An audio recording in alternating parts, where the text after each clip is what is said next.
What is going on, guys? Thank you for entering the chamber once again. I know it's been a while. New Year's was very busy for me along with the holidays, but I'm back in business. And we're kicking it off 24 with none other than these new challenger decks that I'm very excited to get to open and talk about with you guys on camera. Real fast, just a few basic things. If you're new here, consider liking, subscribing. It really helps me out. And if you haven't done so yet, make sure to follow the instructions in the description down below so you can get signed up in the UGN account. With that out of the way, we're going to crack both of these bad boys open. Starting with Trigun, we're going to leave Bebop for last. Now, these challenger decks are brand new. They are part of a new system that UniVersus has where they're going to introduce IPs in basically pre-built decks that you can buy, kind of like Clash decks. They're supposed to be a bit more competitive, but what's neat about them is that they're primarily going to be used for introducing new IPs. So this is the Trigun Stampede one. We're going to crack this open and take a look at what's inside. Okay, and we have our box open. And it really just comes with three things. First, it comes with a book that covers all of the cards that come in it. And here, I will open it this way upside down so you guys can kind of see the inside. You know, shows off the characters and their character cards, along with the alt artworks, which I think is a nice touch. And then it includes a tracking so you can see how many of which cards that you have. And if it comes with the playset, all of the tracks are marked. But if you, if you need to get more copies, those boxes are going to be left unchecked. So you can work towards collecting a playset of everything. And what's nice is just like Clash decks, if you look, we'll wait for that to focus in just a little bit. There we go. We can see, for example, here on Inevitable Clash, sorry, that it comes with 2 ultra rares. And the same thing is going to be true for interdimensional plants, which we'll get to later. Same thing, it also has 2. These cards, these ultra rares, they come with 2 each, which is a thing they've started doing, and it's such a nice touch. And then in the back, it talks about the collector's boosters for a little bit and shows off some of the alt arts, and then helps you get set up on UGN. So if you're starting out, this is actually not a bad way to get started with the game either. The booklets are really nice. Next, they come with this limited collector's booster that come with a few alt arts to help spruce up your deck. You know, I think some of these might be worth a little bit of money depending on what the alt arts are for. We're going to crack this open after we open the deck. And then finally, it comes with a 60-card pre-built Clash deck. Specifically a challenger deck, but it's similar to a Clash deck and it's pre-built and ready to go. But it's 60 cards in accordance with the new standard rules, so I'm going to crack this open. And then, it shouldn't be too hard. Pretty easy to open. There's a nice peel off. Just like with their Clash decks. I'm going to set this aside for now. And it comes here with both Vash the Stampede and Nicholas Wolfwood, the 2 characters for the deck. And then I'm just going to go through and kind of talk about all the cards that come in, and we'll get to the characters last, actually. So you're going to get 2 copies of Avoiding Conflict.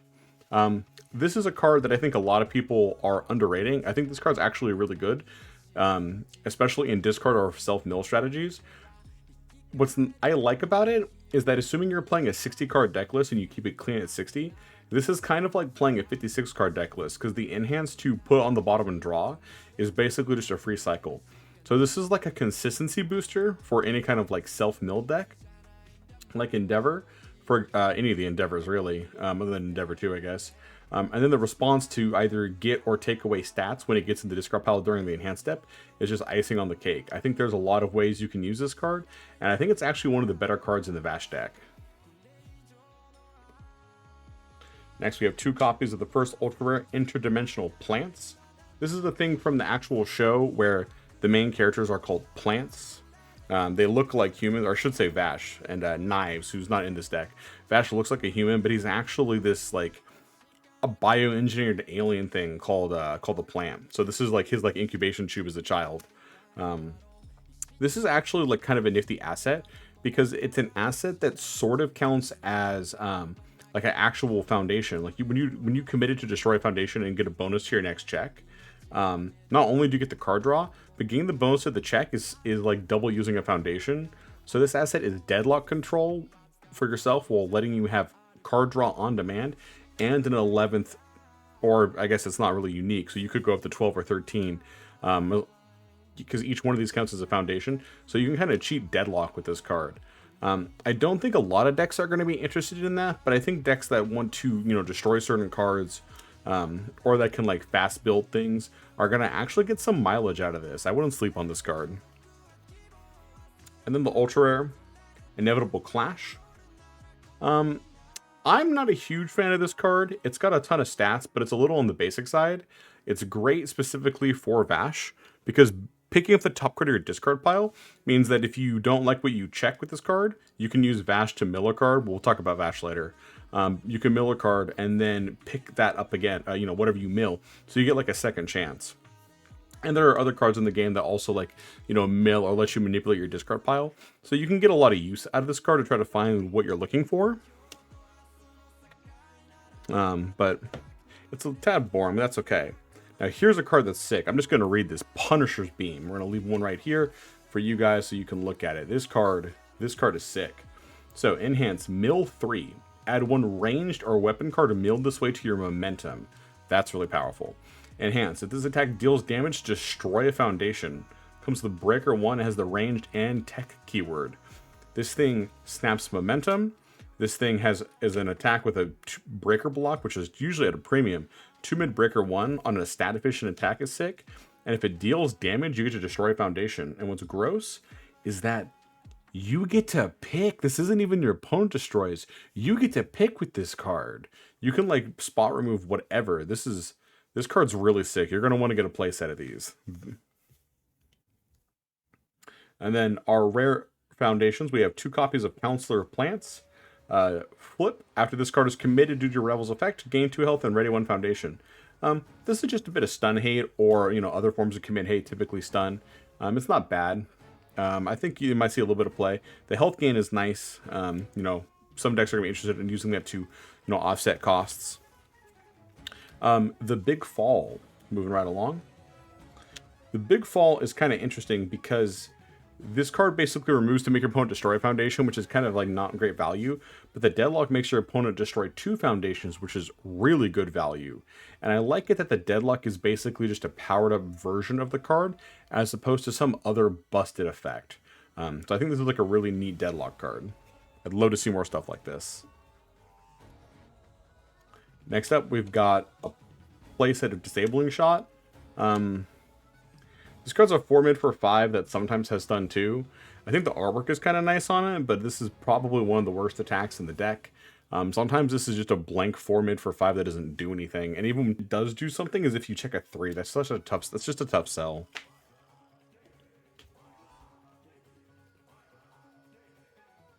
Next up, we have Fan the Hammer, another playset.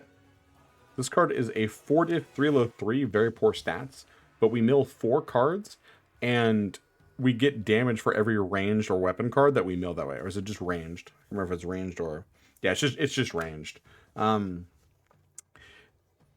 lucky if this thing gets to 3-7. It's usually going to be like a 3-5. On a 4-diff, that's all that it does. I don't think this card's good enough. I know that Vash is out here trying to spread love and peace throughout the world. In his universe, but in our game of UniVersus, we're here to kill people, and this card really doesn't cut it. Next up, we have Merciful Volley. This card, I think, is actually not bad. So again, mill 2, that's a common theme with a lot of his attacks. But you give this attack bonus speed, where X is the highest difficulty on a card milled this way. So in conjunction with Vash, who pumps speed, this starts as like basically a 4 low for 4. It can end as like a 9 low for 4. Very beefy, a lot of damage on this card. And then it comes with a nice Deadlock stun too to boot. Nimble Maneuver. This is kind of an interesting one, where we get to add the top card of our discard pile to the top of our deck.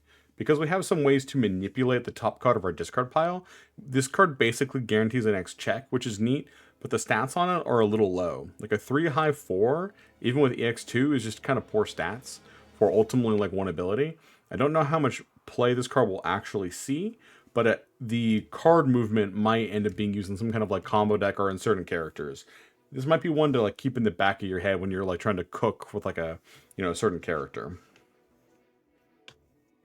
Next up, we have Steady Shot. This is a 4 mid for 4 that burns our opponent for 2 damage and heals us. For one, if the top card of our deck is an attack, or a discard pile is an attack. So again, you know, Vash does his mill, and you know, it gives you a second look. Really neat card. I don't know how much play it'll see, but you know, attack that like burns and heals is kind of nice. Going into the foundations, decisions. The only decision Vash has to make is on what kind of donut he wants. I'm a maple bar guy myself. If you made it this far, let me know what kind of donuts you like in the comments. Decisions. We're going to read this aloud for you guys again. Commit. This attack gets +2 damage. If the top card of your discard pile is an attack, it gets +3 damage instead. Commit for damage isn't great, even this is a grip, and a lot of the time this card's not online, so I don't think it's very good, but the artwork is really funny. It's him just like completely paralyzed. Next up, we have Get the Scoop. We're going to flip, look at the top card of your deck. You may discard it. This is actually really neat in conjunction with all of his cards, since you can clear an attack off the top of your deck, you know, making your next check smoother, and trigger all of your different abilities that require you to have an attack on your discard pile. So this is like a neat flow card. I think this might actually see a little bit of play, especially in a post-rotation world when, you know, spam foundations are a bit on the weaker side. Next up, we're playing where it comes with 4 copies of Grasping for Answers. Enhance, commit, flip. If the top card of your discard pile is an attack, your next range attack gets -2 difficulty. We've seen cards like this before that, you know, you can commit to reduce difficulty. They usually give you stats on your next move, and they don't have a requirement, and they don't flip. I don't see this card seeing any play. You know, if you compare this to like First Villains Encounters or the Chaco Foundation that I'm blanking on, it's like a Reaching Out. I think this card is significantly worse than those. Motherly Affection. Flip, if the top card of your discard pile is an attack, heal 2. I don't think I'm ever playing a foundation that just flips to heal me unless I'm playing with a character or other cards that care about me healing. Outside of that, I don't see this seeing any play long term. Next, we have the 6 check of the deck and Pitching In. Again, flip, we get to choose 1 card of the discard pile and just place it on top of our deck. This is really neat for Vash because he cares a lot about the different cards that are in his discard pile. You know, it conjunctions really nicely with his ultra rare. Since the ultra rare picks up the top card of your discard pile, this is basically flip to add anything in your bin to your hand, and that is powerful, like genuinely. Outside of that, it's going to be tough to find a home. The 0, we've got 4 copies of Prideless Negotiations. This is a blank foundation, but it's a breaker 1 with a 2 mid block. But otherwise, it's basically a face down. This is kind of where I want to see zeros at moving forward. I don't want any more of this, you know, release, requesting assistance, stronger in darkness. You know, we don't need zeros to be the best foundations in our deck. They should be very boring. You should pay for the fact they don't have a difficulty to play.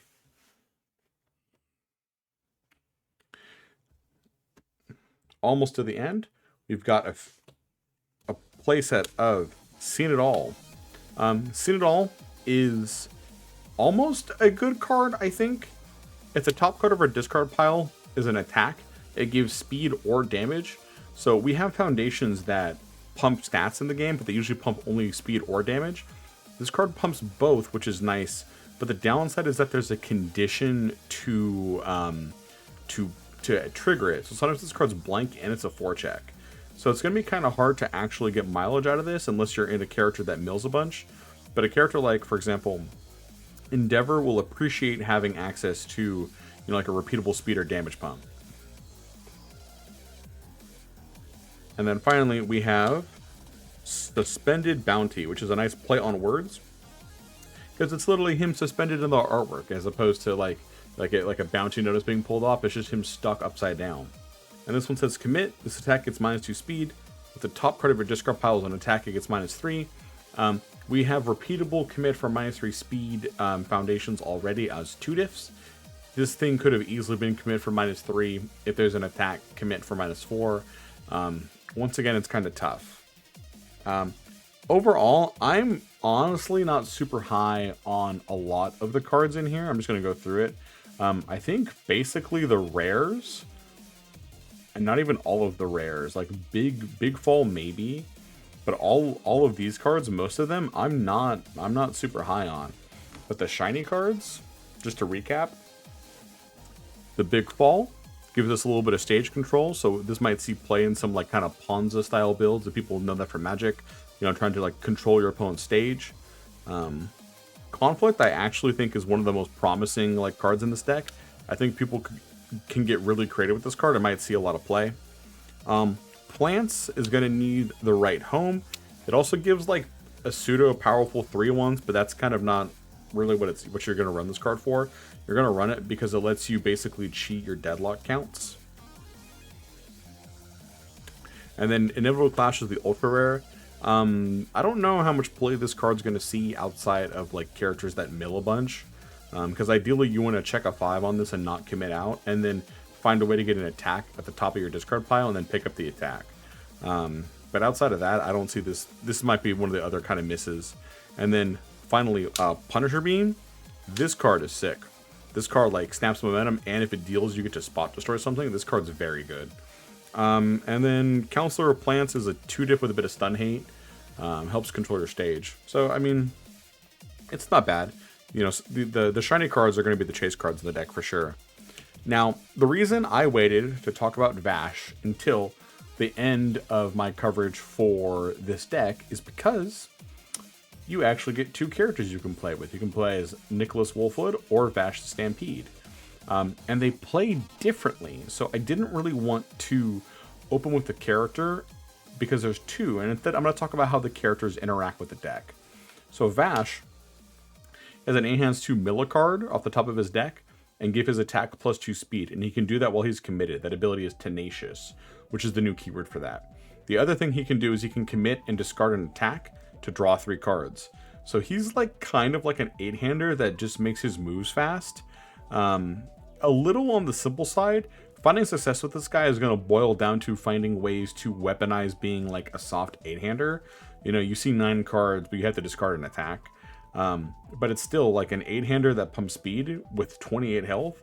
Like, there's a lot of good things going on here with those numbers. But at the end of the day, he pumps speed outside of being an 8-hander. So whatever cool tricks you have going on are going to have to probably come from the cards in the deck as opposed to off the character.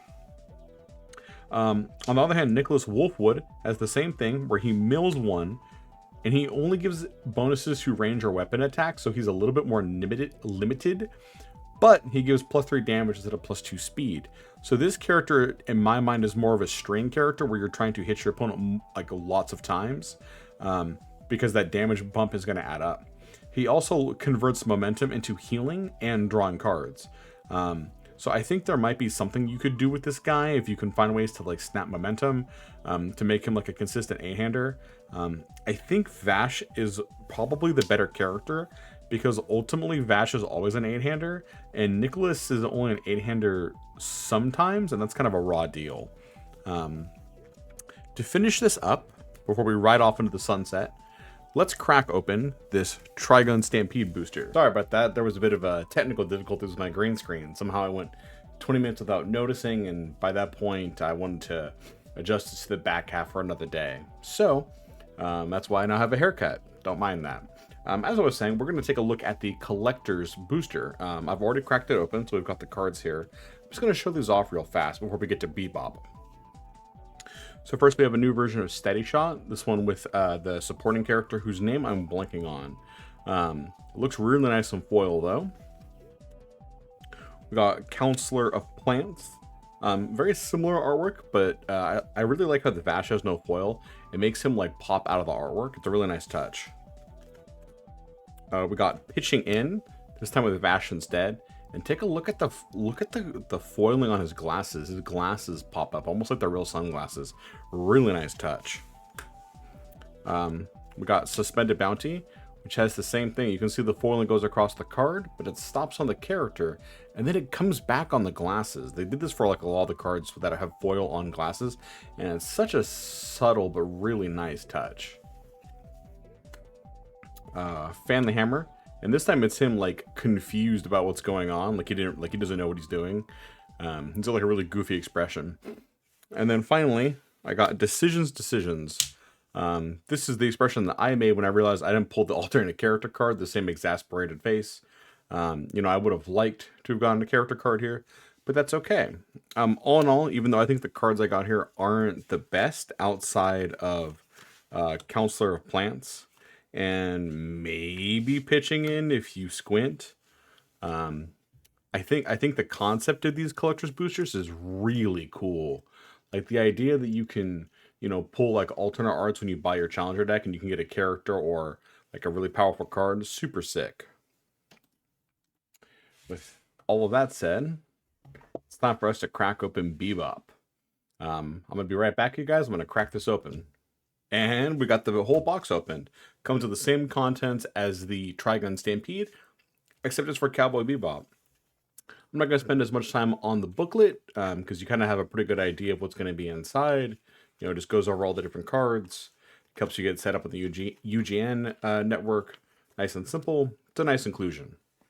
We're going to save our collector booster for last. And finally, we've got our deck. We're going to crack this open right now. Same thing, pretty easy to open these.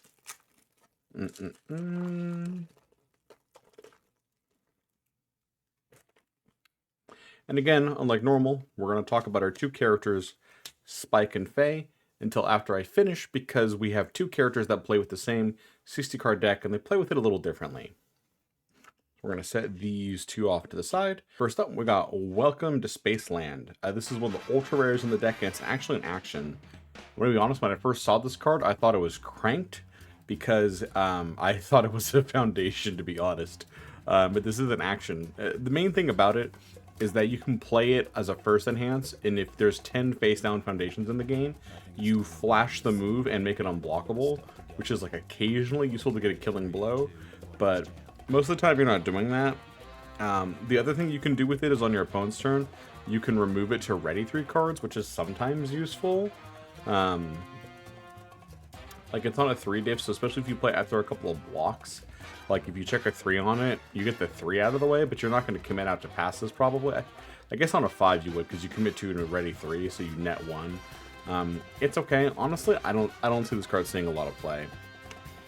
What I do see seeing a lot of play though is Ein. Ein is card draw on a stick. He's the goodest boy and the smartest boy too. And what's neat is that once there's a lot of face down foundations in the game, this thing gets an extra benefit where it can start discarding cards from your opponent's hand instead of drawing cards into yours. So it pulls kind of like double duty. I really like this asset. I think we'll see some play. Getting into the attacks, we've got 2 copies of Fallen Angel's Revenge. This card is sick.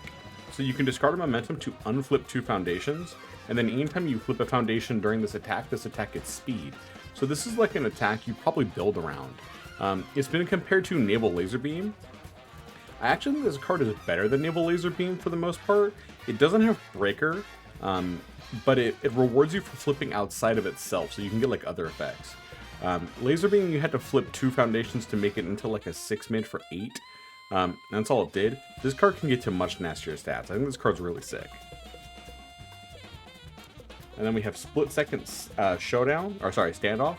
This card's cool too, because it's a 6 difficulty, which is beefy, but it's a 5 mid for 8 that gets 2 speed, or if there's 8 or more face down foundations, it instead doubles its speed, so it gets +5 usually. I really like cards like this that scale up naturally in power. They just have more powerful versions of their effects when conditions are met, and I actually would love to see more design in this kind of space, just broadly speaking, moving forward. Onto our next rare, we have Leaving the Bebop. This is a 3 diff that lets you flip a discard of momentum to find an attack. It's good on kill turns. It's a little, maybe straightforward, but there's a couple ways we can abuse in this deck since we can unflip foundations, and being able to find an attack can often be the last card that you need to get a kill. So I think this card is decent. I wouldn't be surprised to see a little bit of play here and there, especially in decks that have fast momentum. Fateful Meeting comes with a couple copies of these. This card says remove. After you take damage from an unblocked attack, your rival loses 3 health. And it can't reduce your rival below 1 health. you're going to end up taking an unblocked attack eventually. So this is remove burn your opponent for 3. I don't know, unless we get like a burn deck on one of these symbols, or something that cares about dealing direct damage from a foundation, I just don't see this card seeing a lot of play, especially because it's also unique. You can't even like fry your opponent for like 12 out of nowhere. I just think this card's very weird. Next up, we have 4 copies of Questioning Threat. So this is just a 3 diff, so it's pretty easy to play. It's a 2-mid for 3, very low stats, but again 3 diff. Enhance, flip a foundation. This attack gets +3 speed, and then a Deadlock enhance. Your next check to play card gets +5. So you can play this at the end of a string. Use the Deadlock to basically guarantee your next check passes, and then it's a relatively fast attack for a 3 diff. I could maybe see someone experimenting with this card, but I don't think it's like super competitive or crazy. Next we have a playset, or not quite a playset, I'm sorry, I only have 3 copies of Falling Heel Strike. This card is very simple. It's a 4 for 4 that unflips a foundation, and then it has stun 1. The fact this card unflips stuff means that I think people are going to sit and come up with all kinds of crazy things you can do with this. It's a little on the boring side as far as like what it actually does with itself. It's like a 4 for 4 that just unflips something, but the potential with this card is incredibly high. Next up we have High Roundhouse Kick, another 3 of. This is just a 4 for 4 that we can discard a momentum to give it a bunch of damage, so we can pump some stats. Otherwise, it's a little on the boring side. I don't see this card seeing much play in like constructed decks. What I do see people jamming though is Hunter's Pursuit. I think this card is sick. So this is a 5 low 5 on a 5 diff, so it's above stats, comes with EX2, which is nice. And then if you have 3 or more face down foundations, which isn't that hard of a condition if you're going to build around this card, your next attack gets -2 difficulty. I'm quite sure we're going to see people cook like all kinds of neat like 6 difficulty attacks that you can play with this card, or maybe even other 5s, because you know you can play it on like a 4 instead of like on a 6. I think this card's like really neat in strings. Comes with the ally and range keywords, so I'm not sure what we'll see with it off those keywords, but I think this is like a neat build around card. It has some potential. Next up, Jawjammer. This is effectively a 2 for 8 throw. You destroy a face down foundation, give it 4 damage, and it's a 2 for 4. You're almost always going to destroy. This is just a bunch of direct damage. Your opponent can half block and still take 4, but this will get you across the finish line. I think anytime a card has the throw keyword, if it's even like okay, it's got like the potential to see play. So this is one to keep your eye out for. Moving on to the foundations, we've got Ending the Drain. This is pretty simple. Enhance Destroy, your attack gets +4 damage. That's a lot on a destroy ability. Granted, you only get it once, but that's a lot of damage. You know, there's not even a condition on this. You can make her throw, like we just talked about Jawjammer. Like, here, I'm gonna destroy a face down. I'm gonna destroy a face up. Here's a 12 damage throw catch. Like, it's an easy block, but you're gonna take 6. Really, this card might see some play in like aggro decks that need damage pump. I'm actually super into it. Next up, we have Fast Friendship. Look at the cute boy. He's the best boy. Iron is the best doggo, and if you don't think so, you're wrong. What the card actually does, though, is flip, give this attack -2 speed. If you have more face down foundations than your rival, this attack gets -3 speed instead. This card, in addition to having really pretty artwork and really cute artwork, is also really good. Flip for -2 speed is the same thing as command for -3, which is kind of the staple for passing blocks. The fact that this is a spam that is at least sometimes going to be flip for -3, like that's like an automatic block. This card is going to see a lot of play for decks that need spot speed hate. Next up, we've got Finally Awake. Commit 1 foundation. Your higher mid attack is +1 speed and +1 damage. This card, I think, is going to see play in a lot of decks with characters that flip or destroy foundations for effects, because you can commit something with this card and then do the character ability that flips it or destroys it to maximize the value you get on your stage. Bonus points if your character destroys and the foundation flips itself, because you can flip and then commit it with Finally Awake and then destroy it with your character to really just like completely throw your stage at your opponent. This card's really good. Next, we have got Light It Up. Once enhanced, if you have more face down foundations than your rival, your attack gets +1 damage. We've seen a lot of click for +1 damage or +1 speed abilities, but they tend to be easy to trigger. This one you at least kind of have to build around or work for a little bit, or play it in select characters. So I like the direction this is going. This is like, overall, the cards in Bebop, if you haven't noticed, I think are a lot better than the cards in Trigun Stampede. Next up, we've got Nothing Like Andy.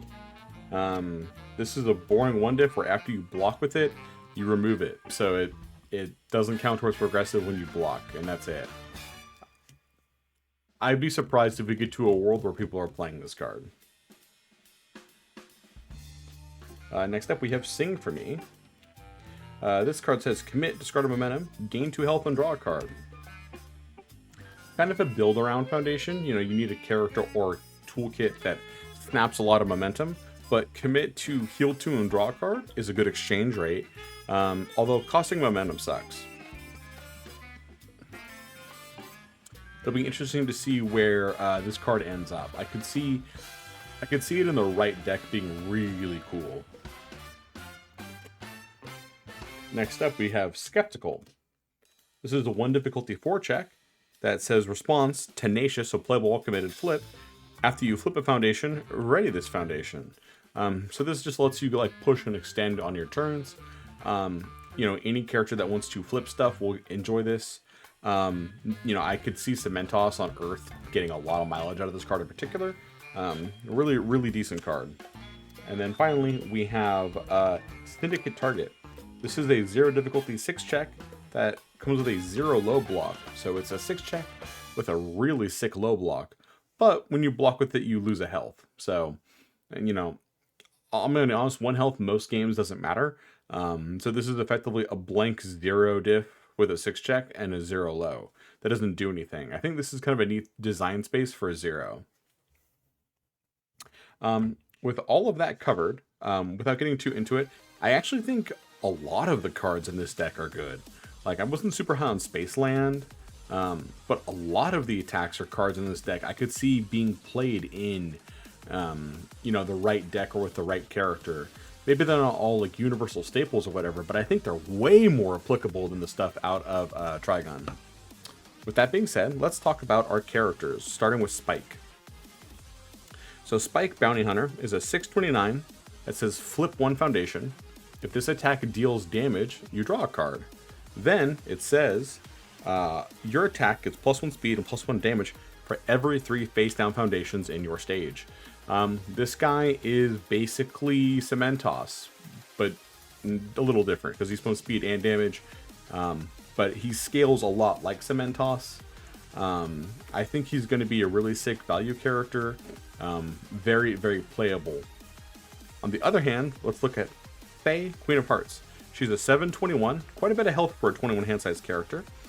Tenacious, flip 1 foundation. This attack gets +2 or -2 damage, so you can flip foundations. If you know you can't block an attack, you can trim the damage, which works nicely with her 21 health, which is kind of high for a 7-hander, and the incidental healing in the deck. And then she has response commit.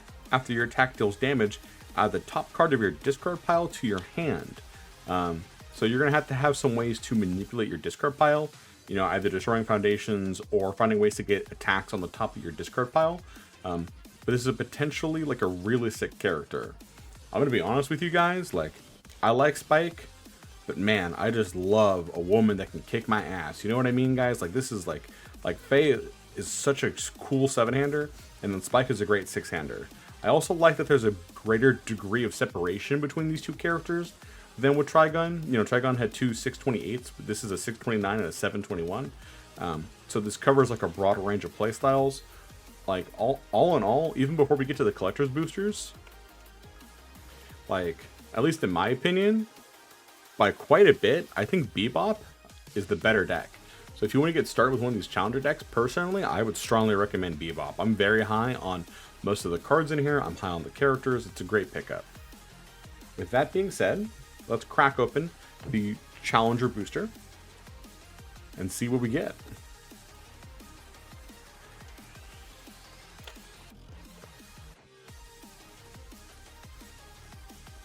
we have... Ooh, Leaving the Bebop. This is such a pretty artwork. It's Ein and Ed walking off. Very, very, very pretty card. Next up, we got Ending the Dream. And I love this artwork, like the eye zooming in on Spike's face, as opposed to it just being Spike. It's such a nice touch. We got High Roundhouse Kick. It's neat that they have got Faye in this card as opposed to Spike for the alternate art. But like I said, I think this is one of the few not very good attacks in the deck. So this is kind of a miss. Next up, we got Light It Up. This is the repeatable damage pump. So this is a good card. And it's neat. It's got like Spike with like the flames in the background, like he's blowing something up. Nice touch. Next up, we have Finally Awake. What an incredible artwork. Man, I love this. Like the blue, like not only do I think this like deck is better, I think it's got the better collectors too. And last but not least, we got one card left. I hope I got a character. We have but we did get Questioning Threat, which is an alternate artwork for the 3-dip. All in all, I think these are really sick. And they're a great way to introduce new IPs to the game. I know Bebop has been around for a while, but this is a nice return for this, and I'm sure we're going to see lots of new stuff, not only coming up with Critical Role, but also moving into the future. If you've made it this far, please consider liking and subscribing because it helps me out a lot. But also, you should pick one of these up and then go sign up on the UGN account. And there's a little thing in the back of the books that will show you what that is. This helps you get onto Discord right here. Helps you get set up so you can start playing games at your local events. When you make your account, if you say that you discovered the game through my channel, you're going to get some extra points on their website, the UGN website. You can turn those points in to get cards, and you'll get a lot of bonus promos if you play with characters from either Bebop or Trigun. So, if you're new to this and you got this far, make sure you sign up and take advantage of this. That's going to wrap this up for me.